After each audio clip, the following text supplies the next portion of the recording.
ouvrir cette dernière séance du cycle, quatrième et dernière séance avec Amos Guitaï et Jean-François Chevrier. Je rappelle que ce cycle est organisé autour de la série de films réalisés par Amos Guitaï pour la télévision israélienne en 2012. Je rappelle également, mais vous le savez, que le musée Reina Sofia de Madrid présente jusqu'au 19 mai une exposition intitulée Las Biografías de Amos Guitaï, dont le commissaire n'est autre que Jean-François Chevrier. Nous accueillons donc ce soir, après Patrick Bouchain de Lacaton et Jean-Philippe Vassal et Jean-Louis Cohen la dernière fois, Pierre Fray, qui, à l'issue de la projection, dialoguera, comme c'est l'usage dans ce cycle, avec Amos et Jean-François. Je dis quelques mots pour présenter Pierre Fray. Il a fait ses études d'histoire de l'art, de géographie et de germanistique aux universités de Genève et de Lausanne. Il est docteur en sciences techniques de l'École polytechnique fédérale de Lausanne, école où il enseigne par ailleurs. Il y est professeur. Ses travaux de recherche, ses publications, ses expositions s'étendent sur un très large spectre, dont on peut retenir rapidement quelques balises. Par exemple, les deux ouvrages collectifs qu'il a dirigés et conçus sur Viollet-le-Duc. Viollet-le-Duc est le massif du Mont Blanc et Viollet-le-Duc est la montagne. Je relève ce point car nous organisons nous-mêmes une exposition sur Viollet-le-Duc à la fin de cette année dans le cadre du bicentenaire. Ce sont deux catalogues qui ont accompagné des expositions. Il a également organisé la première monographie consacrée au concours d'architecture en Suisse, intitulée « Concours d'architecture et d'urbanisme en Suisse romande, histoire et actualité ». Et plus récemment, Simon Vélez, architecte, la maîtrise du bambou, publié chez Actes Sud en 2013, et Learning from Vernacular pour une nouvelle architecture vernaculaire chez Actes Sud également, publié en 2010 à la suite de l'exposition éponyme organisée en collaboration avec le Vitra Design Museum. Je mentionne également le nom des deux architectes que vous allez voir dans un instant dans les films programmés ce soir, Walid Karkabi dans celui sur la ville d'Haïfa et Nashum Zolotov dans celui sur la ville nouvelle de Beersheba. Ces films, comme ceux que vous avez vus lors des 3 dernières semaines, pour ceux qui étaient parmi nous depuis le début, permettront, il me semble, de vérifier 2 hypothèses fortes qui avaient présidé à la conception de ce cycle. D'une part, que le cinéma est un outil de formation à l'architecture, et d'autre part, qu'Amos Guitaï, bien que faisant du cinéma, n'a en réalité jamais cessé d'être architecte. Ce cycle s'achève. Je veux donc adresser quelques remerciements. Ce sera le générique finalement de l'émission de ce soir. À Amos Guitaï, bien sûr, en premier lieu, pour sa culture, sa générosité, son humanisme. Enfin, vous avez tous pu le vérifier. À Jean-François Chevrier, qui a arpenté brillamment à ses côtés, à nos côtés, le territoire de l'architecture. Et on espère que ce cycle lui aura donné l'envie de revenir y flâner souvent. Il est le bienvenu ici. Je remercie aussi Elia Pigelet qui a préparé ce cycle à ses côtés, Rémi Guinard qui, au sein de la Cité, en a assuré l'organisation, Julien Borel qui s'est chargé au cours de ces 4 soirées tant des projections que de la captation filmée des débats. Et je remercie aussi notre service de communication, David Madec, Malika Poplavski, Agostine Pinon, Caroline Loisel et Claire Gaillet. Voilà. Je souhaite également adresser un remerciement posthume à Tadeusz Kantor. Jean-François, c'est pourquoi, puisque c'est par les hasards d'une soirée à laquelle nous sommes trouvés côte à côte à l'Institut polonais qui réfléchissait aux événements pouvant marquer le centenaire de la naissance de Kantor, que Jean-François m'a glissé quelques mots sur cette série d'émissions télévisées d'Amos Guitaï sur l'architecture inédite en France. La suite, je vous l'ai déjà raconté lors de cette séance inaugurale, enfin de la séance inaugurale de ce cycle. C'est une suite qui eut l'évidence d'un enthousiasme partagé. Nous avons donc coproduit le coffret DVD pour financer le sous-titrage du film et conçu avec Jean-François et Amos ce cycle de projection débat. Je souhaite enfin remercier le public. C'est votre participation active qui, me semble-t-il, a fait une grande partie de la richesse de ces soirées. Cher Amos, cher Jean-François, nous avons donc pris l'habitude de passer nos vendredis soirs en votre compagnie. ça va être difficile de nous passer de vous et nous éprouvons une certaine tristesse au moment du générique de fin. Mais comme nous sommes à la télévision, puisqu'après tout, nous sommes devenus un peu téléphiles grâce à vous, ce qui était assez inattendu en ce qui me concerne en tout cas, je vous annonce qu'il y aura cet automne une saison 2 du cycle qui permettra au cours de 3 nouvelles soirées en novembre, vous verrez ça sur le site internet, donc les dates c'est le 7, 14 et 21 novembre, qui permettra donc de voir d'autres films de la série qui n'ont pu être programmés cette fois-ci. Je donne la parole à Amos Guitaï et je vous souhaite une belle projection.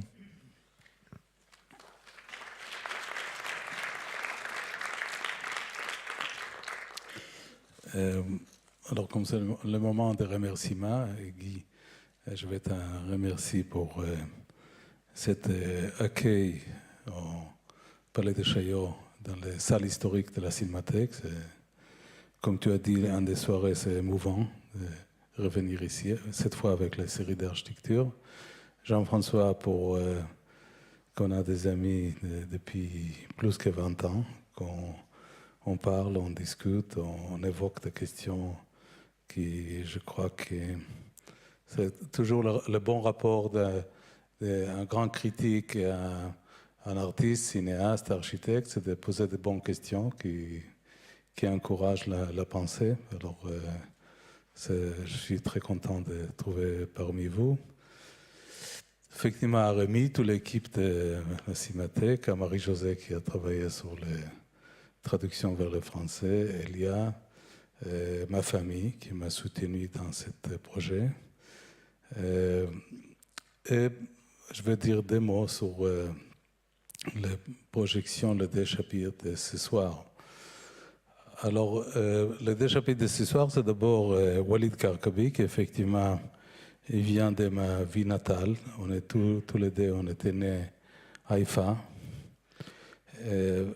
qui est une ville qui est un peu loin de cœur de conflit du Moyen-Orient, qu'il garde ses blessures, mais en même temps, elle essaye de construire un autre type de rapport, pas strictement sur le sacré que le projet de Jérusalem. Haïfa, c'est une ville beaucoup plus laïque. Et je crois que c'est vraiment grâce au fait qu'il y avait une partie de la population palestinienne qui restait après 1948, que les relations, que cette coexistence, un grand mot, mais coexistence quand même fragile, peut continuer à Haïfa. Alors elle est différente de Jérusalem, parce que Jérusalem c'est le cœur du conflit. Elle est aussi différente de Tel Aviv, qui est plutôt une ville israélienne, strictement. Je crois qu'elle était le sujet de beaucoup de mon travail comme cinéaste. Effectivement, dans l'expo de Reina Sofia à Madrid, Jean-François et Elia, ils ont choisi de montrer pas mal d'éléments qui viennent d'Haïfa. Wadi, la série de Wadi, même le travail d'architecture de mon père, qu'on a parlé souvent ici. J'aime bien revenir à cette ville où j'étais né, sur le mont Carmel. Naoum Zolotov, qu'on a parlé déjà il y a des semaines, qu'Anne a évoqué dans les sciences, c'est un architecte qui était élève d'ailleurs de mon père, mais gardait une sorte de rapport sobre à l'architecture. Il a fait un des projets les plus réussis de housing de Be'er-Sheva. Je trouve que c'est une sorte de modèle, un des modèles qui reste d'époque. Le secteur public était très actif pour créer le housing.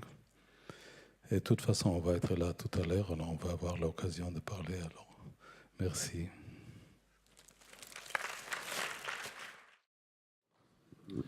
Alors, d'abord, ce que nous avions remarqué dans les séances précédentes se confirme ce soir. Chaque émission est vraiment un portrait. Il y a une question, un thème, mais Amos, chaque fois, rencontre une personne qui a sa manière de parler, un comportement particulier, etc. Là, ça se vérifie et les deux personnages sont très typés.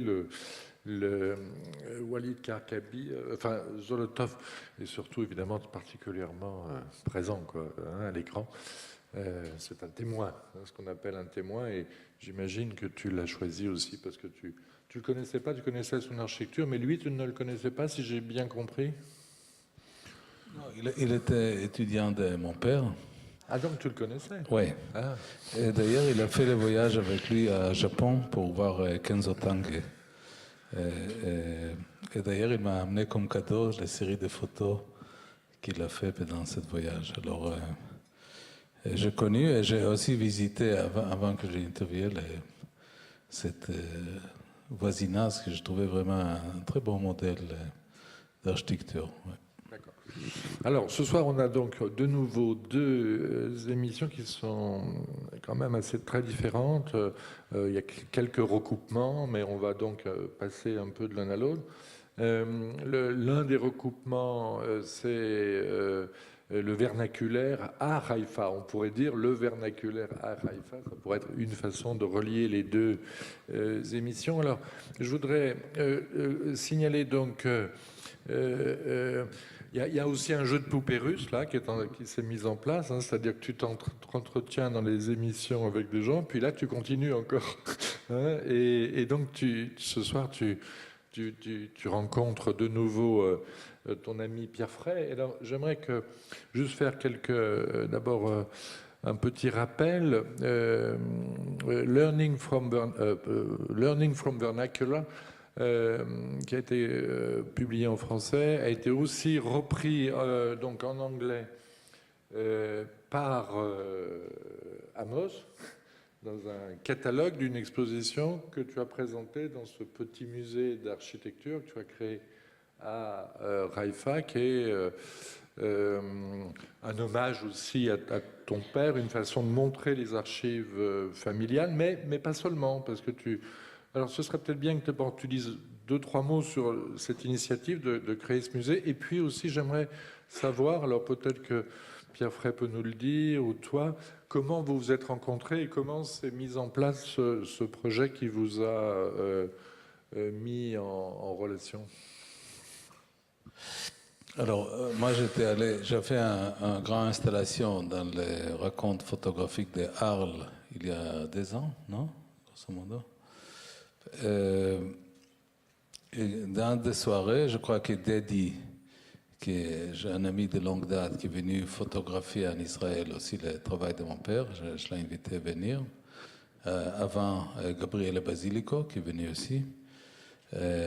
Alors, elle m'a glissé un message: il faut que tu viennes voir notre expo, qui était mis, je trouve regrettable, à la fond de tous les hangars. Comment on dit hangar? Hangar. De cette chose qui va être détruite, je crois, bientôt, à Arles. Et finalement, comme j'étais très pris dans le vernissage de mon expo à Arles, je n'ai pas fait. Mais quelques mois plus tard, j'étais allé voir et j'ai aimé beaucoup. C'était un expo qui était fait par Pierre, qui est prof à l'École Polytechnique de Lausanne, sur le grand héritage, la grande collection de maquettes d'architecture vernaculaire et dédié, et quelques photographes en plus. Ils ont rendu hommage à cette architecture vernaculaire. Alors, on a chitchaté, après Dedi est venu me voir, et après j'ai rencontré Pierre. Et je dis, écoute, j'ai envie, comme tu as bien dit, des petits musées que j'ai fait à Haïfa, dans l'atelier de mon père sur le mont Carmel, j'ai décidé de faire des expositions thématiques. C'est-à-dire, je commençais par une exposition de quelques croquis de mon père, mais après j'ai fait des expositions qui chaque fois sont en autre thématique. Et j'ai invité Pierre de venir et de faire l'expo Haïfa. Alors, ce catalogue, ce texte Learning from Vernacular, était édité en anglais, arabe et hébreu, qui est les choses qu'on essaie de faire dans ce petit musée qui va durer encore 2 ou 3 ans. Et on a beaucoup amusé ensemble de voir comment on peut aussi rendre hommage à cette très grande talent populaire d'architecte vernaculaire ou de savoir-faire vernaculaire. Alors, je me tourne vers Pierre Fray. Donc, le vernaculaire, dans les films là qu'on vient de voir, la définition donnée à plusieurs reprises, enfin 2 reprises si je me souviens bien, c'est architecture sans architecte. Bon, c'est la définition habituelle. Apparemment, c'est pas celle que vous donnez vous-même, c'est pas celle que vous utilisez vous-même. Et dans le texte là du catalogue, qui est d'ailleurs très très très beau, c'est for a new vernacular architecture, c'est-à-dire une nouvelle architecture vernaculaire. Est-ce que vous pouvez nous expliquer ça? Parce que l'association du nouveau et du vernaculaire ne va pas de soi dans l'imaginaire collectif. Non, c'est un peu difficile, d'autant plus qu'on doit quand même un tribut aux 2 entretiens magnifiques qu'on vient d'avoir et qu'il faut qu'on revienne à ça à un moment ou à un autre. C'est un livre qui inscrit une collection d'architecture vernaculaire que j'étais en charge de valoriser dans l'histoire de l'architecture telle que nous la connaissons, et en particulier j'ai repris toute une série d'éléments canoniques, notamment le rôle d'Adolf Loos dans le mouvement des Siedlungen, donc le logement social en Europe centrale, à Vienne, à Berlin, dans les années de l'immédiate après Première Guerre mondiale. Et c'est peut-être là qu'on va trouver quelques connexions avec ce qu'on a vu. Et je me suis intéressé à quelque chose qui est en arrière-fond dans l'entretien que nous livre Zolotov, c'est-à-dire la modestie des moyens, la pauvreté des moyens, la tâche de logement, les tâches élémentaires et au fond qui sont la grandeur de l'architecture. Alors que le premier film nous montre Walid Karkabi aux prises avec 2 vagues de confrontation de la modernité avec la tradition précisément vernaculaire. Il évoque la question des constructions autour des cours. Il ne l'a pas évoqué précisément, mais je crois que vous avez vu ici l'autre film sur l'architecture sous le mandat britannique. Les Britanniques, et on connaît le rôle d'Ebenezer Howard en Palestine, les Britanniques ont eu une architecture coloniale d'une qualité assez surprenante, même tout à fait consistante, avec, on le voit par le travail de Lloyd Enzadeli par exemple, donc c'est une modernité très soigneuse des réalités, et très pragmatique finalement, qu'ils ont mis en place. Et là, l'émigration moderne à Haïfa apporte un choc évidemment culturel et formel considérable, dans un climat du reste assez curieux, qui est ce climat de Haïfa, où on sent en arrière-fond le caractère double ou triple, enfin les multiples couches des projectionnistes, puisqu'au fond, avant et pendant le mandat britannique, le sionisme n'est pas uniquement, ou pas même principalement, un projet juif, mais il y a un sionisme anglican de nature chrétienne qui marche la main dans la main avec le projet colonial britannique, et c'est ça qui explique, c'est le jeu ambigu qui explique au fond que, y compris les populations arabes de Haïfa, vivaient dans une assez belle confiance, parce que c'est pas parce que au fond j'ai presque envie de dire que à la fin il y a eu ce qu'il y a eu, mais personne n'a trompé personne.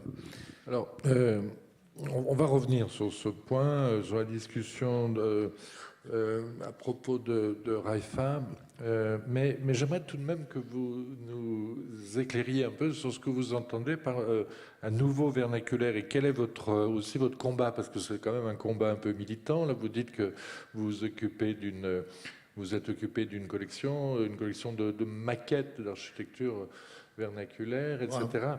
Et vous avez publié beaucoup, mais il y a une dimension militante dans votre propos. Alors, pouvez-vous donc je vais leur dire. Pouvez-vous le préciser? Parce que c'est cette dimension militante qui intéresse Amos aussi, et dont on peut retrouver des échos dans les films. Donc je crois qu'il est bon que vous en parliez. Je ne crois pas que ce sera hors sujet. Bon, c'est très simple au fond. L'école d'architecture de l'École polytechnique de Lausanne, pendant 30 ans, de 62 à 92, a enseigné l'architecture en première année avec un atelier très pragmatique d'architecture traditionnelle. On envoyait les trésors qui débarquaient du lycée sur le terrain ou dans les livres d'anthropologie. Et ils avaient 3 tâches. La première était de faire une analyse bioclimatique. Ils écrivaient un très beau rapport sur la nature, sur le vent, le soleil, etc. La deuxième tâche était de dessiner les plans, les coupes et les façades de ce qu'ils avaient observé. Et ça, c'était à plus 4 semaines après leur arrivée dans l'école. Et la troisième tâche, ils recevaient un coup de pied au derrière et ils allaient construire. Mais comme on ne pouvait pas construire en échelle 1-1, on leur disait, allez à l'atelier de la maquette, vous allez le faire à l'échelle 1/20. L'homothétie des détails est suffisante à l'échelle 1/20 pour qu'on puisse différencier la construction. Et ça, c'était leur premier apprentissage d'architecture. De là, nous avons une collection de 800-700 maquettes, plus les dessins, plus les rapports. Et en 2005, mon école, qui est très moderne, très à la pointe et qui a des rankings formidables, voulait détruire cette collection. Et je leur ai expliqué très poliment qu'ils n'avaient pas le droit de le faire, qu'il y avait des lois sur les archives, que le Musée national, les archives fédérales étaient prioritaires. Et ils m'ont répondu très grossièrement, puisque t'es malin, démerde-toi, et surtout ne nous demande pas un franc pour le faire. Et c'est de là qu'est partie toute l'histoire, qui m'a permis de recycler des considérations théoriques sur l'histoire de l'architecture. C'est là que j'ai convoqué Adolf Loos, Leberecht Miquet, quelques théoriciens, quelques anthropologues. Et les anthropologues, ils m'ont mis dans une impasse, parce qu'Amos Rapoport, il a écrit un magnifique article, ça a dû lui prendre la tête pendant 3 ou 4 ans. Il a trouvé 30 définitions de vernaculaire. Elles fonctionnent toutes, mais au fond, on dit oui, so what? Et Ivan Illich, qui avait la lumière à l'étage et réfléchi à 2-3 choses, en a proposé une, qui est de dire, après tout, sous le règne de l'empereur Théodose, est nommé vernaculaire tout ce que la domus romaine produit pour son propre usage. Et là, ça m'a fait tilt, puisque je suis quand même un type qui est assez réservé par rapport à la loi des marchés. Et je me suis intéressé aux marchés locaux, aux matériaux qui ne sont pas destinés au marché. Et j'ai considéré d'un œil critique le marché global, tel que par exemple Stiglitz le décrit. Et je me suis intéressé à toutes les manières et tous les matériaux de construction qui permettent aux constructeurs aujourd'hui, au fond, de n'être pas pieds et poings liés au crédit, au verre, au béton armé, sans critique nominale contre toutes ces composantes, c'est tout. Le nouveau vernaculaire, c'est donc d'abord une question de matériaux et la possibilité de construire en dehors des lois du marché. Ou en tout cas, sur des marchés microscopiques, sur des marchés protégés, à l'ombre de la visibilité générale. C'est pour ça que je me suis intéressé. Je donne juste 2-3 exemples qui sont, je crois, bien connus. Par exemple, à Karine Smuts en Afrique du Sud, parce que son cahier des charges, quand elle construit le centre de Gougastébe, c'est les matériaux doivent provenir d'un cercle de 30 km, la main-d'œuvre d'un cercle de 3 km, ils doivent venir à pied, et la main-d'œuvre doit être formée sur le chantier. Et quand on regarde en arrière, alors Karine est très digne et j'adore ce qu'elle fait, mais quand on regarde en arrière, quand Adolf Loos invente la Muskelhypothèque, c'est-à-dire l'hypothèque du muscle, qui n'est rien d'autre que le travail propre des chômeurs qui n'ont pas de capitaux propres pour construire leur propre maison. Il fait exactement la même chose. Et avec les matériaux, il a des mêmes stratégies. Et Leberecht Miquet, qui est un paysagiste formidable, qui prétend en 1918, s'il vous plaît, qu'une ville de millions d'habitants doit être autonome du point de vue alimentaire. Bon, on voit les problématiques qui sont intriquées là-dedans. Et ce qui m'a fasciné, c'est que mon métier, l'histoire de l'architecture, contient des foules d'informations, de chemins qui ont déjà été parcourus. Et donc, je me suis concentré sur des architectes qui vont les mêmes chemins. Alors, ça, Karine, c'est surtout le rôle social de l'architecte. Elle adorerait Zolotov, elle va l'adorer d'ailleurs, parce que c'est bouleversant de voir un architecte qui a cette vision de lui-même, de sa mission, de ce qu'il a à faire. Nous avons fait une interview de nos trésors qui arrivent pour étudier à 200 par année l'architecture. On leur a demandé pourquoi vous avez choisi ça. 40% ont répondu pour être publiés. Vous voyez qu'il y a du souci à se faire. Ensuite, je me suis intéressé à Bijoy Jain, qui entretient un village entier de charpentiers, qui sont charpentiers depuis 7 générations. C'est des trésors vivants. ou à Simon Vélez qui réhabilite un matériau qu'on a menacé d'interdire. Et là, il y a un terrain pour une nouvelle attitude vernaculaire en suivant la définition d'Illich. Je suis d'accord, c'est un peu tordu, mais enfin, vous m'avez demandé. Donc. Non, c'est pas tordu, simplement vous sortez des définitions typologiques habituelles et c'est pas plus mal. Et vous donnez la dimension politique, mais au fond, c'est aussi ce qui t'intéresse. Et quand toi, tu t'es intéressé au vernaculaire, tu as quand même aussi abordé les choses de cette façon. C'était dans les années 70 et c'était pour prendre aussi une distance par rapport à des normes architecturales que tu ne partageais pas. C'est-à-dire, effectivement, moi j'étais allé voir Illich lui-même, en personne, dans l'année 70, parce que de l'époque où j'ai fait mon doctorat d'architecture, un de mes profs était ami de Illich, Rosalind Lindheim, qui était un bon prof de Berkeley. Et j'ai pris le train et j'étais allé lui voir à Cuernavaca. Et c'était un meeting important, je crois, dans mon parcours. Alors, comme avec Pierre, on a trouvé, parce qu'on a trouvé beaucoup de sujets communs, alors on était excités un peu comme des gamins qui se trouvent un compagnon qui parle de même langue. Et je trouve que là, il faut nourrir cette network qui est une sorte de... je ne veux pas appliquer le mot résistance parce que c'est beaucoup, mais quand même opposition à une sorte de pratique actuelle de l'architecture. Insistance vaut mieux que résistance, en l'occurrence. Okay. Non, mais qui est devenu un peu cynique. Je trouve dommage parce que moi, je trouve que l'architecture, c'est un médium important. Alors, effectivement, Pierre, il est venu, je l'ai invité à venir en Israël et on a voyagé un peu.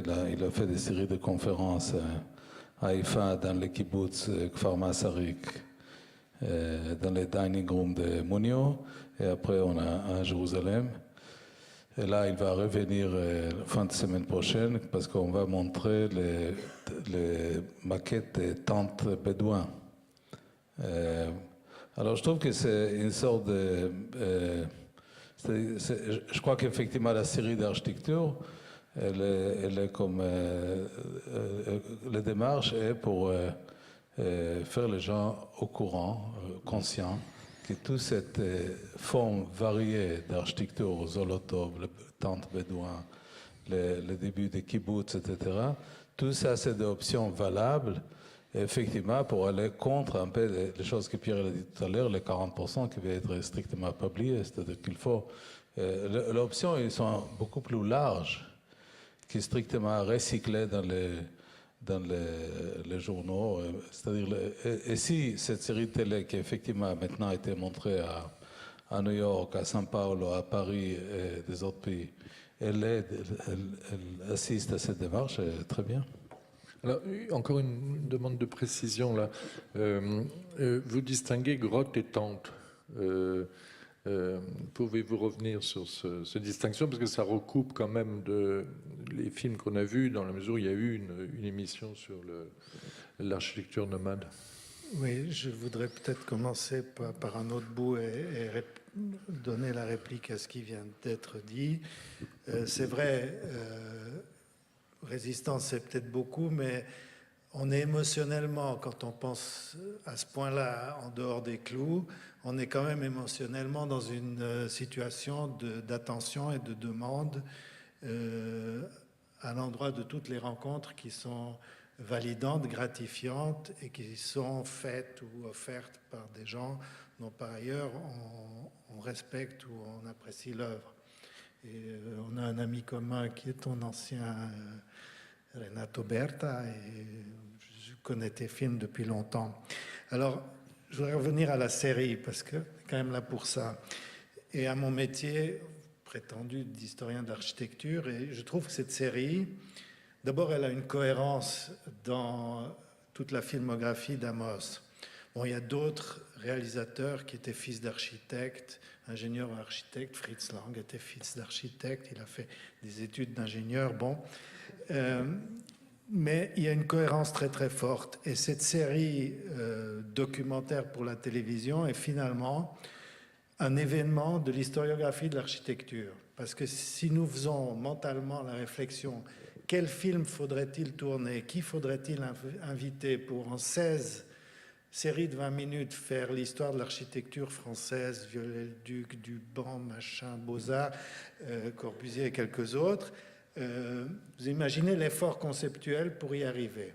Et alors, je suis quand même fasciné de la cohérence de la construction qui est dans la tête de cet homme, parce qu'il fait cet effort sans toute université derrière, une noria d'assistants qui moulinent. Il y a Ben qui a contribué sans doute, mais c'est un effort conceptuel, un effort historique, un effort de documentation, parce que tout le matériel qui est projeté est d'une profonde pertinence, absolument extraordinaire. C'est la première chose. La deuxième chose, parce que c'est vraiment une affaire de conviction profonde, la deuxième, c'est la cohérence entre ça et les films, disons, autres, que ce soit House ou Wadi, mais aussi avec des films de fiction comme le dernier Anna Arabia, où finalement il y a une profonde cohérence et quand on enfile les perles, on a vraiment un collier et qui a du sens. Et je pense que c'est ça aussi qui a légitimé l'effort. Anna Arabia, qui est d'ailleurs la reprise en partie de Wadi, c'est-à-dire c'est sur un mode de fiction, la reprise d'un travail de type documentaire sur Haïfa, sauf que là c'est déplacé à Jaffa. Plus un petit miracle, peut-être intime, parce que je dois être le seul au monde qui a pensé aussi mal. Mais quand j'étais gosse, j'allais au cinéma, on pouvait aller tout le mercredi après-midi. Et j'étais toujours embêté avec les décors, les situations. Je dis, mais comment ils font, etc. Parce que je ne savais pas comment on montait. J'étais un bon public, en quelque sorte. Et au fond, il m'a délivré avec son plan séquence qui dure pendant tout le film.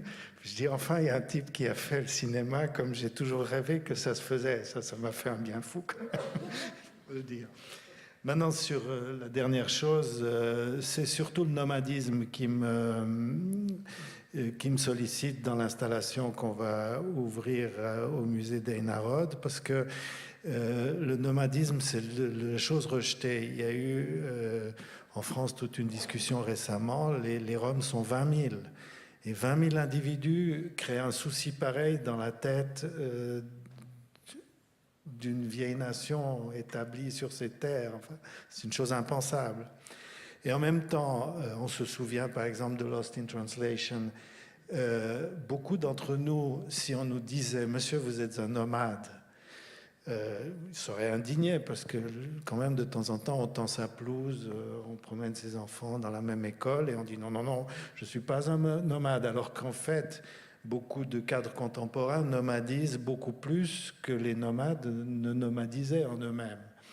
Et il doit y avoir dans notre hypermobilité des mécanismes qui mettent en marche notre peur du nomade, notre rejet. Et la manière dont nous avons partout la frénésie de les sédentariser. Et c'est rien de particulier. Bon, il y a un débat parce qu'Israël s'emploie à sédentariser les nomades du Negev, mais ils sont dans un trend universel de ce point de vue-là. Ça nous a beaucoup interrogés. En voyageant, Amos a pris des photos, on a agencé ça, écrit un texte, repris le poème qui est au début du film, et ça donne une installation. Non, je trouve votre hypothèse très intéressante sur l'idée que la condamnation aujourd'hui des nomades historiques serait accentuée par l'expérience d'un nomadisme moderne ou postmoderne, j'en sais rien. Ce qui expliquerait aussi, parce qu'on avait déjà parlé de ça dans une séance antérieure, ces confusions métaphoriques constantes entre les deux registres qui m'embarrassent beaucoup et que je trouve très, très problématiques. Enfin, l'idéalisation aussi du nomadisme d'un côté, alors que d'un autre côté, on ne cesse de persécuter les vrais nomades. C'est très, très, très dérangeant, et très dérangeant ensuite que le discours vienne ressaisir la chose et faire de tout cela, sous prétexte qu'il y a un mot commun, une seule réalité vague, floue, comme ça, dans laquelle on ne reconnaît plus aucun phénomène social, quoi.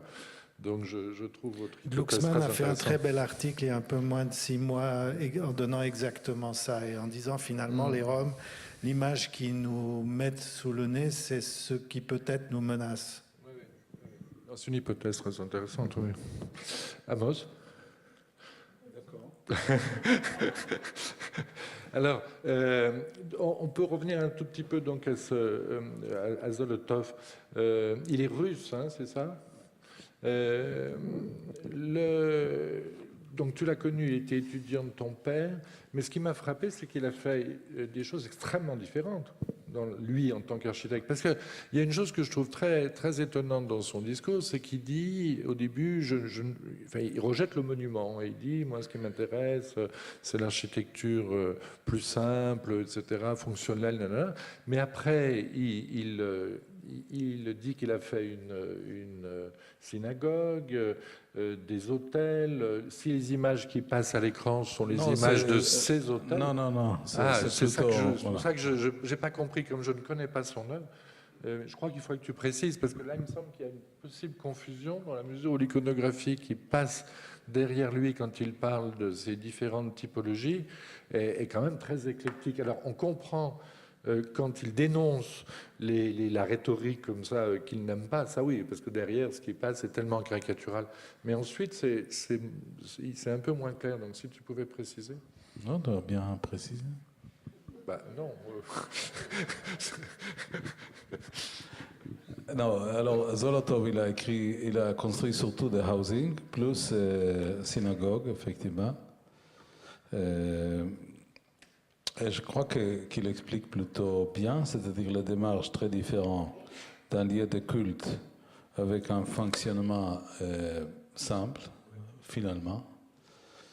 Je crois que dans peut-être les premières séances avec Patrick Bouchamp, on a parlé aussi parce qu'il y avait la question des textes bibliques, des paramètres des synagogues. De toute façon, les synagogues, pour celui-là qui n'était pas là dans les premières séances, il n'y a pas de description architecturale, c'est-à-dire dans les synagogues.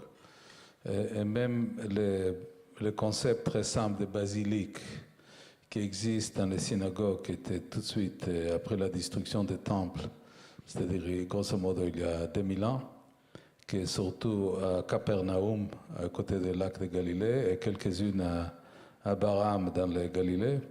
Il y avait les premières synagogues. La synagogue est née comme le temple est détruit, parce qu'effectivement, pour revenir un peu aux choses qu'il a dit Pierre, c'est-à-dire comme la souveraineté est disparue, l'idée, c'est que le lieu de culte, ce n'est pas un building unique, ce n'est pas le temple de Jérusalem. C'est-à-dire qu'il faut créer des structures architecturales qui peuvent être déplacées dans un territoire différent et pas strictement à la Terre Sainte.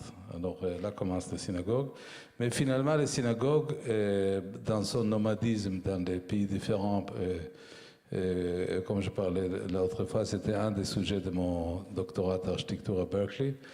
Il est très différent dans les communautés juives de Sanaa, à Yémen, ou dans les Gardaya, dans le Sahara algérien, ou dans le ghetto de Venise, qui est au début du XVIe siècle. Et la synagogue peut être une salle de gym à Paris, et il peut être deuxième étage quelque part, il peut être à Venise, il n'est même pas un building à part. C'est-à-dire, effectivement, dans les traditions juives, c'est effectivement une sorte de nomadisme. C'est-à-dire, la seule restriction, elle est sociale. On ne peut pas faire la prière sans 10 personnes. C'est-à-dire, il n'y a pas une prière possible pour l'individu tout seul. C'est-à-dire, la notion communautaire est plus importante que l'architecture. Et la configuration architecturale, elle est très élastique. Elle peut prendre toutes les formes possibles, effectivement, des salles de gym jusqu'à de très belles synagogues de Renaissance à Venise. Alors, Zolotov, pour revenir à ta question, il prend le modèle de challenge d'architecte. C'est-à-dire l'architecte, il est devant cette configuration qu'il y a une congregation avec il dit d'une façon un peu, il faut mettre Dieu quelque part, tu vois. moi, je dis qu'effectivement, dans les traditions juives et même dans les synagogues très orthodoxes, il y a une démarche contre la forme. C'est une dialectique assez particulière. C'est-à-dire, il y a des synagogues très orthodoxes qui mettent exprès presque une chaise plastique à côté des scrolls de Bible très fétichisés. C'est-à-dire, il y a presque un désir de casser le pouvoir de la forme architecturale, d'aller contre, de rester strictement attaché au texte. Et peut-être la pensée protestante est plus proche à cette attitude que sûrement d'écoles catholiques ou de certaines autres religions qui vraiment travaillent beaucoup avec la forme. Alors, parce qu'elle va beaucoup plus vers l'abstraction. Et vraiment, l'attitude des communautés juives vis-à-vis des synagogues est beaucoup plus abstrait. Mais je ne vais pas développer ce sujet trop. Mais... Non, parce qu'il distinguait synagogue, l'hôpital, etc. Donc, oui, parce qu'effectivement, dans l'architecture, je crois que là, il a raison. C'est pourquoi, malgré qu'il a quelques difficultés d'exprimer, des gens partout dans le monde, ils aiment beaucoup son façon d'exprimer. C'est-à-dire que l'aspect des programmes dans l'architecture n'est pas seulement le over-design, c'est-à-dire qu'il y a un respect exagéré des composants de design dans l'architecture. Il y a la question des programmes, de comment on organise des circulations, qu'est-ce que le fonctionnement de cette building, est-ce que c'est un appartement modeste de 50 mètres carrés, etc. C'est-à-dire on doit à l'architecture avoir une attitude plutôt élastique, adaptable à chaque projet. C'est-à-dire qu'il n'y a pas je vais faire un bel design non, il y a les synagogues, c'est une méthodologie, le housing, c'est un autre, l'hôpital, c'est ça les paramètres, c'est ça qu'il a envie de dire, hors de question d'image, etc. Ça nous remet exactement sur un des thèmes fondamentaux des architectures vernaculaires. C'est une architecture qui va au-devant des besoins quand elle est, même si elle est médiée par un architecte. Et Zolotov, c'est ce qu'il dit de plus émouvant, parce qu'il dit, je ne sais pas d'où ils viennent d'Éthiopie ou d'Europe centrale, mais enfin, je dois faire en sorte qu'ils habitent là. Et il y a une rencontre d'une force considérable entre Howard, le débat de Ruskin, parce que tout le débat des cités-jardins en Angleterre, il s'est pas fait aisément. C'était pas le trend général. C'était une vraie bataille pour imposer un modèle contre un autre. Et Howard l'importe. Et lui, Zolotov exprime avec beaucoup de délicatesse ce geste, comment on va au-devant des besoins. Mon Barnum vernaculaire m'a attiré des doctorants et j'ai une fille iranienne qui travaille sous le thème From House to Home, et j'ai découvert par elle une énorme littérature, surtout en Angleterre, sur la manière dont les migrants adaptent les flats qu'on leur loue pour en faire leur home, précisément. Et il y a tout ça en filigrane dans ce que Zolotov nous raconte, et il y a une belle maîtrise et un beau métier d'architecte, puisqu'il est en même temps dans l'échelle urbaine, il participe à l'invention de ce wall building pour qu'on puisse en effet jouer au jardin. Moi, j'ai trouvé ça c'est émouvant, simplement, c'est tendre, c'est affectueux, c'est l'architecture d'un homme qui juste aime son prochain et il aime les gens pour qui il va construire. C'est bête à dire. Et ça nous met très proche de l'architecture vernaculaire où, d'abord, il y a un mythe sur 100 architectes. Ça, je pense que Rudowski s'est mis le doigt dans l'œil intégralement, parce que même dans les architectures vernaculaires, vous avez un maître maçon, vous avez un prêtre. Et en Corée, les prêtres qui prescrivent comment on construit, à côté, l'ordre des architectes, c'est des rigolos, par la dureté de la norme qu'ils imposent. En revanche, il y a cette proximité entre l'usager et le créateur. Et oui. Zolotov est magnifique à cet égard. Non, mais il est clair que l'idée d'architecture sans architecte, c'est une des formes du primitivisme, enfin, dans sa version là, un peu là, caricaturale. Bon.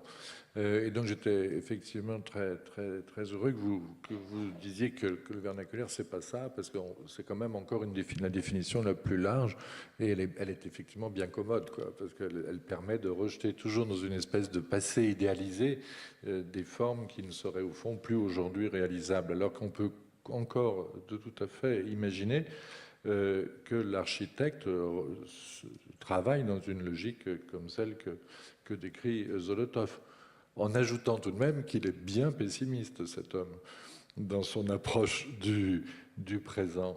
Et ça, c'est quand même une remarque que je t'avais faite déjà la semaine dernière.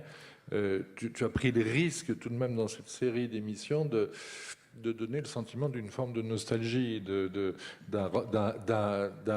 rapport au passé, surtout aujourd'hui où toutes sortes d'idéologues s'empressent dans ces cas-là de dénoncer le passéisme chez ceux qui ne sont pas pour les partisans du renouveau permanent. Donc de toute façon, elle ne me fait pas peur, cette idéologie. Ça ne m'impressionne pas du tout. Alors, moi, je trouve que, comme je dis la semaine dernière, comme le présent est bloqué, parce qu'on peut être pessimiste si on voit les choses qui passent, comme il a dit Zolotov, des fois, il faut faire une marche arrière et garder le passé pour avoir une idée pour l'avenir. C'est-à-dire, ce n'est pas d'un digging dans le présent avec un visage très pessimiste qu'on peut... Alors, on peut aller vers la vernaculaire, on peut aller vers les Zolotov, on peut aller vers le début de cette architecture de Bauhaus qui était encore attachée à la synthèse entre la forme et aussi l'aspect social. Et tout ça, c'est des matières riches. Et je crois qu'il faut donc donner confiance aussi à une nouvelle génération d'architectes. Et aussi, et là, je crois que c'est plus grave, c'est-à-dire c'est la politique. La politique officielle d'Israël, et même pas seulement d'Israël, il y a un changement. Elle était pour faire des logements. Il y avait un ministère des logements qui était très actif d'initier des séries de projets dans lesquels il y avait aussi cette série d'innovations que laissait travailler Zolotov, même s'il était limité de cette célèbre 50 mètres et les 10 centimètres. Mais c'était des gens plutôt prêts à prendre le challenge aussi d'idées d'architecture. Et je crois que partout, Europe inclus, l'État a retiré de ce rôle d'intervenir, de donner une vision de l'environnement. Alors, à la fois, tout le monde célèbre Haussmann parce qu'il a redonné forme à Paris, mais il n'y a pas une vision contemporaine comment l'État peut avoir un rôle utile, et surtout des gens qui l'apparence, ils sont idéologie de gauche, comment il peut donner forme de société, etc. Et ça, c'est une sorte d'appel qu'il faut faire, parce qu'effectivement, les Zolotov et aussi les projets intéressants d'architecture partout dans le monde existaient aussi, parce qu'il y avait aussi un conscient politique. Il faut que le rôle de l'État, c'est aussi, et pas strictement de politique de marché. Alors là, je suis même plus strict que sur l'intelligence, que je suis sûr que des jeunes générations d'architectes, ils peuvent être des gens très éclairés, etc. Mais il faut qu'ils racontent une commanditaire qui est le même niveau de cette challenge. C'est ça la fusion qui était nécessaire pour eux. Alors, oui, pardon. Comme j'ai quand même préparé 2-3 choses, et que ça tombe bien, Ebenezer Howard expliquait dans un de ses textes, loger les gens, leur procurer des logements signifie une grande quantité de mise au point législative, de cadres législatifs, et nécessite que l'État s'oppose aux intérêts qui se mettent en travers du chemin. Et je crois que ça caractérise assez bien la situation. Il ne s'agit pas d'être passéiste ou optimiste ou pessimiste, ce n'est pas la question, mais le logement ou la crise du logement, ne pas être logé, là on a Beersheba, c'est un cas particulier, dans une situation particulière après 48, ça touche 2,5 milliards de personnes, c'est quand même une chose considérable, et on est dans un contexte global très déstructuré. volontairement libéralisé et face auquel, d'une façon ou d'une autre, avec fraîcheur et fantaisie, il faut retrousser les manches. Je voudrais qu'on revienne maintenant au film sur Haïfa, et parce que la question du vernaculaire s'y pose aussi. À un moment donné, la question du commanditaire est abordée longuement. Manifestement, tu souhaitais que cette question soit abordée. Le commanditaire arabe d'un architecte hébreu, juif. Donc tu souhaitais visiblement ça. Mais j'aimerais quand même qu'on revienne sur le film et la périodisation. Parce que Walid Karkabi, à 2 reprises, insiste sur la période de prospérité de Haïfa, qui est l'entre-deux-guerres. 2 reprises, et la seconde fois, avec insistance, il souligne que le protectorat britannique a favorisé une prospérité économique générale pour toutes les communautés, pour la communauté juive comme pour la communauté arabe comprenant chrétien, dans ce vocabulaire aussi étrange que ça puisse nous paraître aujourd'hui. Mais un certain nombre quand même d'études, dont ce livre là, que j'ai apporté de May Sekali, nuance quand même un tout petit peu cette affaire en soulignant que le protectorat britannique a favorisé très clairement la communauté juive au détriment de la communauté arabe, qui était certes pour une minorité prospère, qui avait des arrières très, très forts, mais qui a été mise à un moment donné dans une position de discrimination. Et alors, c'est un propos évidemment qui n'est pas... C'est un propos palestinien, hein, c'est évident, c'est l'historien palestinien, mais enfin c'est de l'histoire très sérieuse qu'il faut, à mon avis, prendre en compte.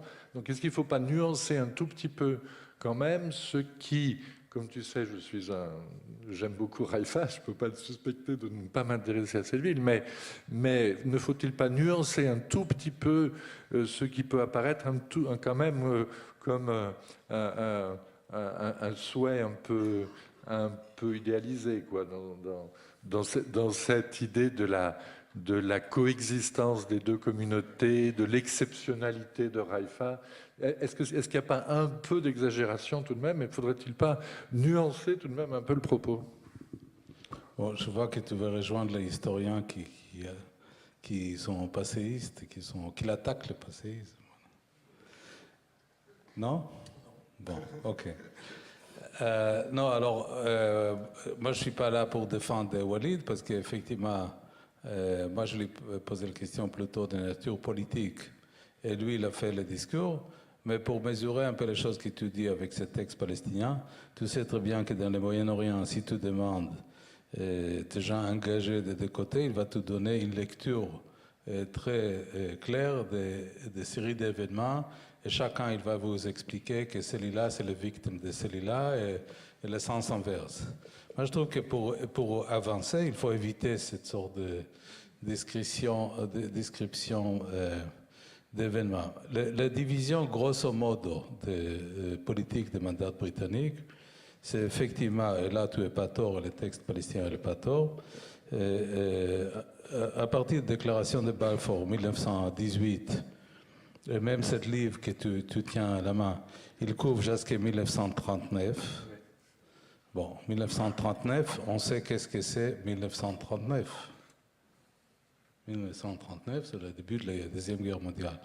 Bizarrement, les Anglais, qui sont déjà pragmatiques, comme il y avait les rébellions arabes en 1938, 37-38, à partir de 1937-38, ils déménagent leur soutien pour les Arabes. Effectivement, la construction de même des légions arabes, qui étaient des séries de guerriers formés par l'intelligence anglais, voire Lawrence, qui va bloquer la route à Jérusalem, Ça passe dans les pires époques pour les Juifs, parce qu'à partir de 1938-39, tu as les Juifs qui quittent l'Europe parce que les montées de pouvoir de Hitler, le début de la guerre, etc. Et c'est exactement le moment que l'anglais devient pro-arabe, c'est-à-dire le bloc l'immigration juive vers la Palestine. Alors que cet écrivain, il a décidé de finir son livre en 1939, ça déjà, il faut lui poser la question aussi. Moi, je trouve que Walid Karkabi... Non, mais attends. Ce qui est important, c'est que ça porte sur la période qui est présentée par Walid Karkabi comme une espèce d'âge d'or. Non, mais il faut lui poser la question à cet écrivain, pourquoi il a fini son livre en 1939. Il n'est pas allé jusqu'en 1948, qui est complètement valable. C'est seulement 9 ans. Qu'est-ce qu'il y a entre nous, 9 ans? Pas grand-chose. Mais c'est exactement les 9 ans dans lesquels la politique de Foreign Office britannique, elle était pro-arabiste, tu vois. Alors, le livre est fini, c'est le livre que tu tiens, que tu m'as posé même tout à l'heure la question, en 1939. Alors, bon. Alors, attends. Non, alors, bon. Je suis complètement d'accord avec ça, mais après, ça ne gomme pas la discussion. Ça ne gomme pas la discussion sur la période. Je suis là pour défendre mon ami Walid Karkabi, qui est quand même un intellectuel et architecte arabe, qui lui fait le discours que tu attaques. Comme lui n'est pas là, alors je vais faire son discours. Et Walid Karkabi, je crois qu'avec la justesse, d'ailleurs, toi, tu gonfles un peu son référence à mandat britannique. Lui, il parle des sujets principaux, qui était le sujet qui m'a intéressé, c'est le rapport juif-arabe. Il n'y a pas d'Européen dans cette affaire. Juif-arabe. Ça, c'est le sujet de ce chapitre. Effectivement, cette série d'événements assez étonnants, que l'architecte juif, contre les choses qu'on pense, leur boulot était fourni par des promoteurs palestiniens. C'est les Palestiniens qui donnaient du boulot aux réfugiés juifs rescapés des montées du nazisme à Europe, qui arrivaient dans les côtes de la Palestine et cherchaient le boulot. Et c'est qui l'a donné de travail? C'est ni les Britanniques, ni les Juifs, c'est des promoteurs arabes et même musulmans, c'est-à-dire c'est pas strictement chrétien. Les personnes principales qui font référence, c'est Walid Karkabi, mon ami, que je suis là pour le défendre. J'aime bien défendre les amis, écoute. Alors, lui, il est là pour indiquer très clairement que c'est un musulman croyant, mais il a trouvé que cet architecte juif, Gerstel, était un mec de talent. Et moi, je trouve que, bon, tu as dit qu'il ne faut pas parler du passé, c'est pas toi qui as dit, mais tu fais référence. Moi, je trouve que c'est le seul modèle qu'on ait actuellement, pour l'avenir d'ailleurs. Si on ne veut pas un bloodshed et des ethnic cleansing de cet côté à l'autre, c'est de montrer à cette génération qui ignore complètement cette série de rapports qu'il c'est possible. Et c'est possible même dans les circonstances les plus compliquées, parce que ce n'est pas strictement que nous, on sera d'accord politiquement. Il s'agit d'actes de création. Ça, c'est hyper délicat. C'est-à-dire des êtres humains qui arrivent de deux cultures très différentes, de deux religions très différentes, de deux traditions politiques opposées. Ils arrivent de trouver un modus vivendi et construire de bels projets architecturaux ensemble. Alors, moi, je trouve que, pour moi, ça, c'est le centre de ce chapitre, et c'est un centre nécessaire, c'est-à-dire qu'il faut montrer que ce rapport, il est possible. Et effectivement, Haïfa, il y a des séries d'œuvres architecturales qui sont les fruits de cette, j'aime pas le mot collaboration, alors je dis coopération, juifs-arabes, musulmans-juifs, des gens de bon niveau, qui compris qu'il y a, chacun il amène quelque chose de son origine, c'est-à-dire le promoteur palestinien musulman, il amène les traditions, le travail de pierre, même les moyens de fabriquer, il est éclairé, il est désiré d'apprendre quelque chose de ce type qui arrive d'Europe avec des conditions plus enlightened pour l'ouvrier que les salles de bain attachées à la résidence, qu'on peut faire des résidences un peu de meilleur niveau pour l'ouvrier. Et cette partnership, elle est formidable, c'est-à-dire que les gens qui arrivent de tellement loin et dans conditions de tension du Moyen-Orient, ils ne tombent pas dans les clichés de caricature de chacun d'autre, mais arrivent à créer ensemble. Et pour moi, ce chapitre, c'est ça, les choses qu'il a envie de Oui, donc c'est très communiquer. clair. Je crois qu'il a communiqué Non, bien. non, mais c'est donc très clair, et tu me réponds parfaitement. Vous avez mis en avant ce que tu viens de décrire, c'est la possibilité de coopération, plutôt qu'une reconstitution historique. Permettez au Suisse de faire une hypothèse. J'ai le sentiment qu'en France, on aime bien jouer avec l'idée que l'anglais a été d'une grande duplicité, d'une perversité. Et on peut le voir, on peut le voir d'un côté ou de l'autre. Or, le projet politique du mandat britannique, il est à une toute autre échelle. D'abord, ils ont vaincu l'Empire ottoman, c'est leur challenger, et c'est avec eux qu'ils causent. Ils ne se préoccupent ni des uns ni des autres localement. Ils ont abattu l'Empire ottoman. Ils ont converti leur marine au fuel, c'est-à-dire à l'huile, pour laisser le charbon, pour pas que la classe ouvrière britannique puisse leur couper le robinet de faire marcher la marine. C'est un élément stratégique considérable. Et leur vision continentale, c'est contrôler Suez. Et ça les conduit à une politique toute simple d'arbitrage et d'équilibrisme, sans perversité, et de bienveillance relative, de créer un climat où ça peut fonctionner. Donc moi, je suis assez porté à prendre à la lettre ce que raconte Walid Karkabi. Je crois que c'est dangereux.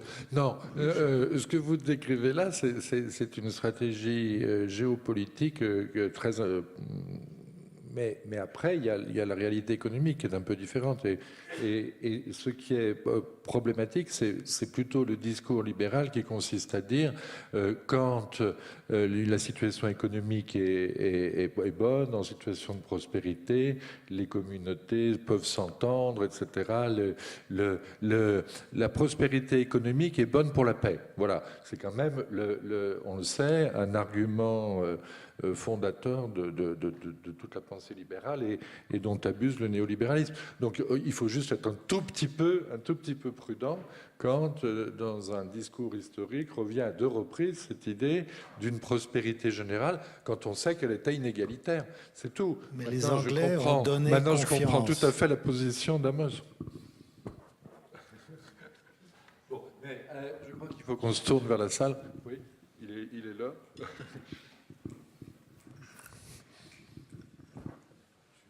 Bonsoir, mon nom est Jean Dethiers. Avant de poser mes questions, je voudrais préciser que je n'ai jamais eu l'occasion d'aller en Israël. Donc je découvre en large partie certaines des architectures par ces 2 films. À propos du premier, il est fait allusion, très brièvement il faut le dire, à l'extrême difficulté d'intégration en Israël des communautés juives du Maroc. Je ne connais pas Israël, mais je connais bien le Maroc. Il se fait que le Maroc est un pays où le dialogue entre juifs et arabes correspond à une très longue tradition historique, d'une part, et que d'autre part, ça a été au XXe siècle un laboratoire, parfois méconnu, mais un laboratoire remarquable de l'architecture moderne et contemporaine, pendant la période coloniale et après. Et donc, j'aimerais comprendre pourquoi,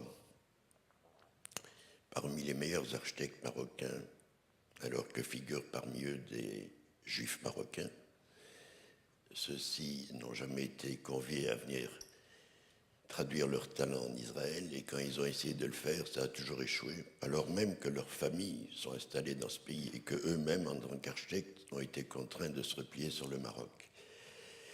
Le cas d'Eli Mouyal à Marrakech est particulièrement remarquable et exemplaire et cadre avec les allusions faites au vernaculaire, puisque c'est le seul architecte du Maroc de talent et du Maghreb, et un des 3 seuls en Afrique, qui s'est fixé comme objectif, dès qu'il a fini ses études, de s'inspirer des traditions vernaculaires du sud du Maroc, et en particulier des traditions absolument remarquables et millénaires des communautés juives du sud du Maroc, les villages fortifiés, les Ksour. Il a donc construit à Marrakech pendant 20 ans de nombreux quartiers d'habitat et des villas pour toutes les classes sociales, les plus riches, les plus modestes, etc., avec un matériau privilégié qui est la terre crue, puisque c'était le matériau utilisé dans ces villages du sud du Maroc. Et il est un des 10 architectes dans le monde qui a prouvé qu'on pouvait faire effectivement acte de création contemporaine, d'une part en se référant à des traditions vernaculaires et d'autre part en utilisant ce matériau. Ce qui m'étonne d'autant plus, c'est que durant la première décennie d'existence d'Israël, le gouvernement s'est retourné vers les Nations Unies pour lui demander conseil sur les stratégies d'habitat, en particulier d'habitat social, à appliquer en Israël. Et que le rapport des Nations Unies, qui est disponible sur leur site, a une conclusion majeure: utiliser massivement les matériaux locaux, en particulier la terre. Et en précisant cette chose essentielle, non seulement c'est une ressource majeure économique qui est là, sous vos pieds, mais en plus, dans ce pays où la notion de terre, l'héritage de la terre, le retour à la terre première, est un symbole majeur. Donc on aurait pu imaginer que l'État d'Israël soit le premier au monde à privilégier une stratégie aussi intelligente, d'autant plus qu'elle était recommandée par les Nations Unies. Et pourtant, rien ne s'est fait dans ce pays, et le seul architecte de votre communauté qui a prouvé avec talent que c'était possible a été refusé. Donc pour moi, c'est une énigme double. Pourquoi les Juifs marocains ne sont pas parvenus à s'intégrer à votre construction, et pourquoi Elie Mouyal et d'autres Juifs marocains, les architectes juifs marocains sont nombreux au Maroc et beaucoup ont du talent. Ça, c'est ma question à propos du premier film. À propos du second... Votre commentaire est tout à fait valable et intéressant. Moi, je trouve qu'il y a un phénomène plutôt connu dans Israël. C'est un projet qui était commencé, pour faire un petit note historique, à la fin du 19e en Europe, pas dans les pays du Maghreb. C'est un projet européen. C'est-à-dire le mouvement sioniste était créé en Russie, Pologne, les zones qui étaient habitées par des Juifs. Et d'ailleurs, initié par les victoires de la France, à l'époque de Napoléon, qui a imposé le code Napoléon, qui fait rentrer les Juifs, qui cassait les numéros clausus des Juifs dans l'université européenne, c'est-à-dire, dans quelque façon, contribuer à la création de l'intelligentsia juive européenne. Et c'est à partir de 1880 qu'il y avait des immigrations successives de Juifs d'Europe de l'Est vers la Palestine. Alors, comme l'habitude, les premières établissent les règles de jeu. On voit même ici, à la France, ou dans n'importe quel pays, que les populations qui deviennent... il n'y a pas vraiment énormément il n'y avait pas énormément de populations juives indigènes dans cette époque, mais les premières établissent les règles. Alors, il amène les costumes d'Europe, l'architecture européenne, etc. Mais je ne suis pas du tout opposé à votre réflexion, que c'était intéressant, effectivement, d'intégrer aussi l'architecture du Moyen-Orient, d'enseigner dans l'école d'architecture en Israël les grandes époques d'architecture d'islam, de Cordova, d'Espagne, des pays du Maghreb, etc. Je trouve que c'est une proposition complètement valable et qui n'était pas tenue. Mais je ne suis pas hostile à la chose que vous venez de dire. Oui. À propos du premier film, je voudrais avoir une information. J'ai bien entendu, c'est toujours très intéressant dans vos films, le nom de deux architectes, l'un qui est d'origine arabe et l'autre qui est d'origine juive. Moshe Gerstel. Gerstel, oui. Mais je pense tout de suite, quand vous dites Gerstel, à un ami intime de Schoenberg. Est-ce que c'est la même famille qui s'est suicidée, qui était peintre? Est-ce que c'est la même famille? Gerstel, c'est un peintre et il y a un E en moins. Il y a un E en plus là. Ah, c'est pas la même orthographe. Bon, les merci. deux, D'accord. les deux n'ont rien à voir. D'accord, parce que c'était seulement phonétiquement que j'avais entendu. Bon, la deuxième question, c'est à propos de l'architecture arabe. Est-ce qu'il y a vraiment une architecture arabe à l'époque moderne? J'entends moderne, non pas par rapport à contemporaine, mais par rapport à moderne. Il y a une architecture ottomane en Syrie, en Irak, en Égypte, après l'architecture mamelouk, mais est-ce qu'il y a vraiment une architecture arabe? Est-ce que ça existe? Ça, c'est ma deuxième question. Et ma troisième question, c'est à propos de Beersheba. C'est pour situer un peu l'affaire. Est-ce que cette ville dont on nous parle, construite d'une manière remarquable par cet architecte Zolotov, est-ce qu'elle est créée ex nihilo? Est-ce qu'il n'y a rien? Parce qu'on nous parle d'un désert. Et si tel est le cas, d'où vient l'eau? Voilà. Alors, Beersheba, il y avait un petit ville palestinien, arabe, peuplé aussi en majorité par des Bédouins qui étaient nomades, qui étaient semi-sédentaires de certaines époques. Mais comme, d'ailleurs, surtout Ben Gurion était envie d'orienter l'implantation juive dans le Galilée et dans le Negev, d'ailleurs qui n'est pas la politique actuelle des dirigeants d'Israël, qui veut plutôt la Cisjordanie. Mais alors ils ont initié cette série de projets. Et il ne faut pas dire que tous les projets de Beersheba ils sont des projets si intéressants comme celui-là de Zolotov. Il y a aussi des projets qui ne sont pas très intéressants, qui sont plutôt bureaucratiques, administratifs, etc. Moi, j'ai souligné celui-là de Zolotov parce que je trouve qu'il est exceptionnel. Mais ce n'est pas la règle générale. Il y a aussi des choses très brutal architecture par Yaski, par Karmi, par des autres architectes que j'ai décidé de ne pas intégrer dans mon série d'architecture. C'est-à-dire que la règle générale que j'ai décidé, c'est pas remplacer les plateaux télévisuels habitués que je vais disputer avec les gens, mais souligner quelques tendances que je trouve qui sont valables. Mais il y a en Beersheba aussi des choses complètement critiquables. Elle est très dispersée. Et les choses que Zolotov il a dit sur les applications mécaniques de Garden City a produit des cauchemars, surtout dans ce climat désertique. Et là, il fallait effectivement, pour revenir à la question des précédents, d'impliquer quelques idées de Casbah, de Moyen-Oriental, pour amener l'ombre, et tout à fait. Et je parlais, je crois qu'il y a des séances, des questions de Casbah qui étaient aussi d'ailleurs cassées par les mandats britanniques avec les réglementations urbanistiques, qui a obligé de voir les distances entre la construction, etc. C'est-à-dire qu'il a cassé l'option d'un tissu en continu avec des séries de patios, etc. Sur la question, est-ce qu'il y a d'architecture arabe dans l'époque moderne? Moi, je ne suis pas le meilleur pour donner cette réponse. Peut-être Pierre, il connaît mieux que moi. Mais même comme je vois, disons, Marrakech, parce que je n'ai pas visité grand-chose, c'est une sorte d'orientalisme que je suis sûr que Edward Said, s'il a vu, il était très hostile. C'est-à-dire c'est une sorte d'aspect décoratif pseudo-arabiste. Et ce n'est pas vraiment pour faire pour les touristes européens. Ce n'est pas vraiment la puissance et le savoir-faire et l'intelligence de cette magnifique série d'architecture qu'on connaît d'Espagne ou de quelques pays d'Afrique du Nord. J'ai pas d'expertise pour vous parler de l'architecture vernaculaire arabe, mais il y a certainement une tradition islamiste qui est quand même bien documentée.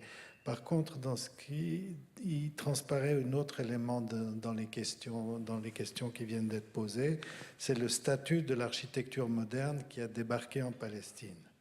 Si on se permet de faire un tout petit peu abstraction des autres conditions politiques, ces architectes appartiennent à une élite formée dans les écoles modernes en Europe, émigrent en Palestine et apportent leurs convictions d'architectes modernes. Et évidemment, c'est assez fatal parce que la ville blanche de Tel Aviv, je ne sais pas si le film a été montré déjà, c'est un bel ensemble.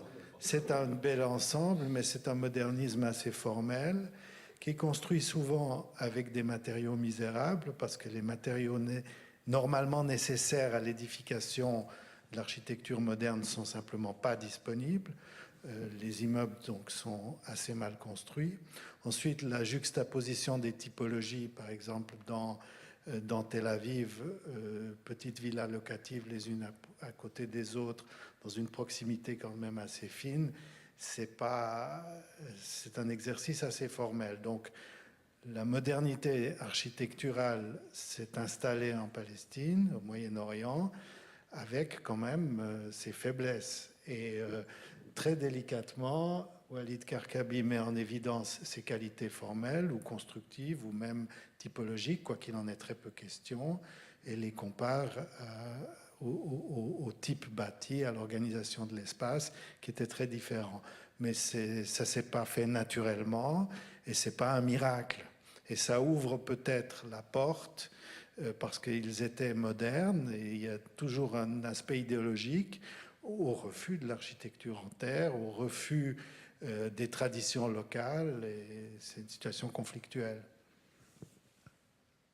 Il me semble qu'il y a une critique sous-jacente dans tous vos films à ce qui serait le grand n'importe quoi de l'architecture actuelle, de l'architecture mondialisée dans les métropoles, etc., mais qui n'est pas le sujet de vos films et qui pourtant apparaît en creux justement par la manière dont vous utilisez l'illustration, où vous projetez les images en arrière-plan, où on ne sait jamais vraiment qu'est-ce qui est du document et qu'est-ce qui est l'illustration. Et puis il y a toujours ces photos de cette architecture mondialisée, notamment l'architecture de Franck Gehry, qui a construit la cinémathèque que vous exposez.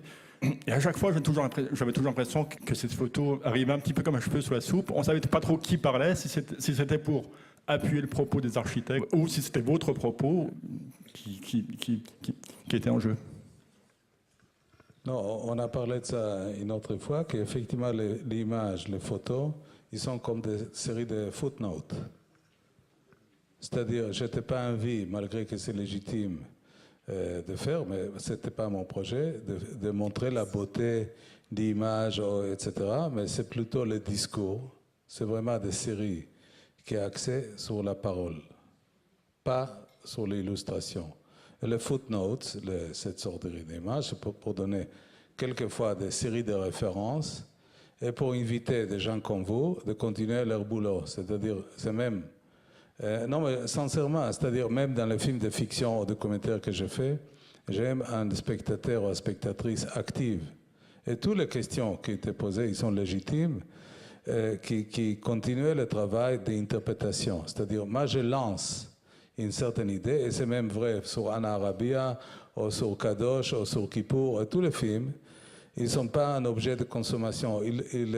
Pour lancer l'intérêt, pour montrer qu'effectivement l'architecture, elle est beaucoup plus large qu'on pense. Ce n'est pas strictement le design et quelques architectures très...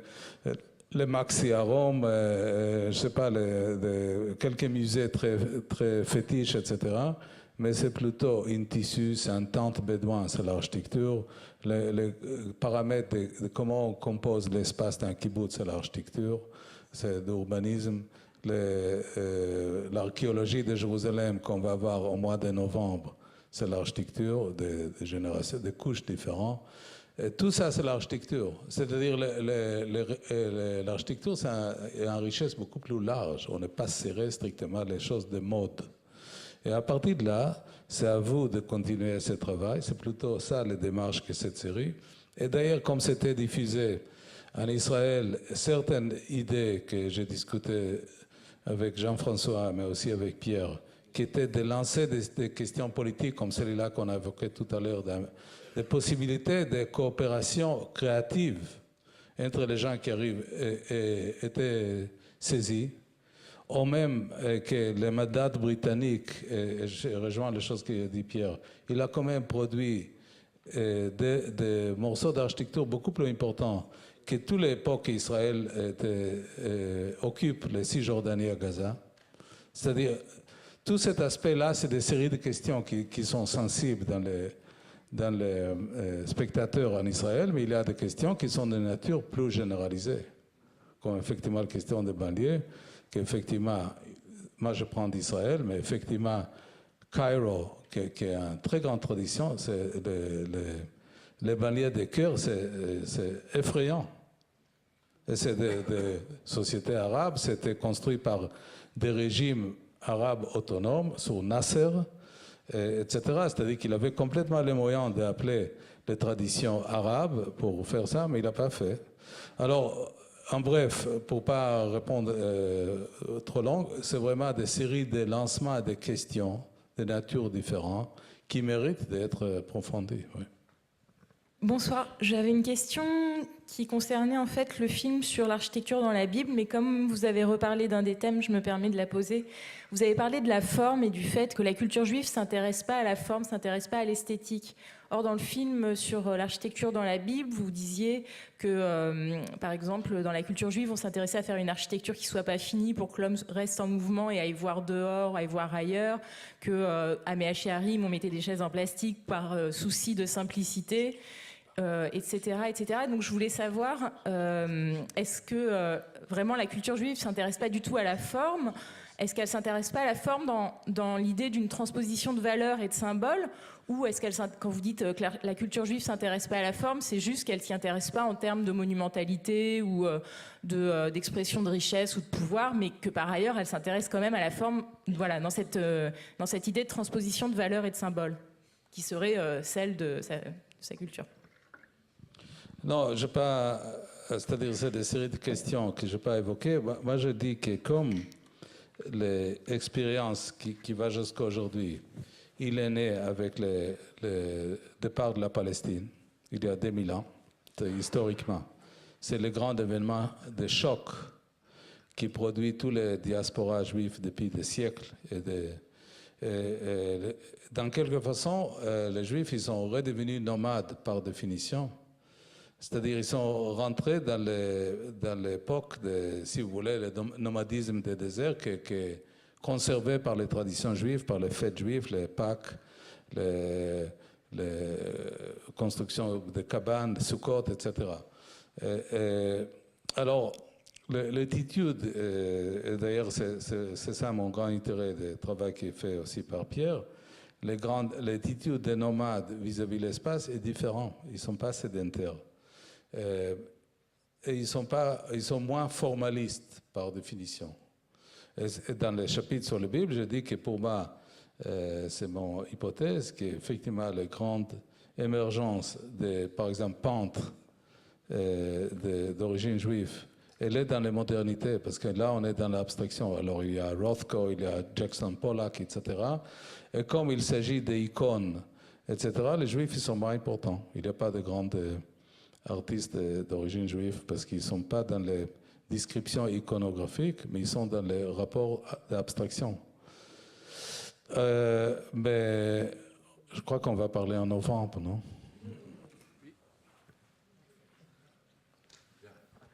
Merci beaucoup, c'était formidable. Merci.